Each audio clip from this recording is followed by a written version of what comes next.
আটালান্টায় মহাকাব্য রচনা করেছেন কেপ ভার্দের ৪০ বছর বয়সী গোলরক্ষক বোজিনহা। বিশ্বকাপ জয়ের অন্যতম দাবিদার স্পেনকে গোলশূন্য ড্রয়ে আটকে দিয়েছেন গোলবারের নিচে অতন্দ্র প্রহরী হয়ে।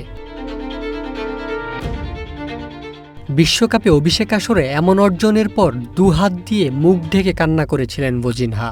ঐতিহাসিক মুহূর্তে পাশে ছিলেন না মা, তাই তো কেপ ভার্দের এই নায়কের কান্না। জানালেন অর্থের অভাবে সঙ্গে আনতে পারেননি মাকে। ম্যাচ শেষে আবেগঘন কণ্ঠে বোজিনহা বলেছেন, ম্যাচের পর আমি কেঁদেছিলাম, কারণ ছোটবেলায় আমি আমার দাদা দাদির কাছে বড় হয়েছি, কিন্তু তারা আজ এখানে থাকতে পারেননি। কয়েক বছর আগে তারা মারা গেছেন। আমার মাও এখানে থাকতে পারেননি, ভিসা জটিলতা এবং এর জন্য যে টাকা দিতে হতো সেই কারণে আমরা সময় মতো সবকিছু সম্পন্ন করতে পারিনি। বোজিনহার এই আবেগ ছুঁয়ে গেছে ফুটবল বিশ্বকেও। ৪০ বছর বয়সে দাঁড়িয়ে মাঠে যা দেখালেন তা অবিশ্বাস্য। ম্যাচ শেষে সব ক্যামেরা ছিল তার দিকে।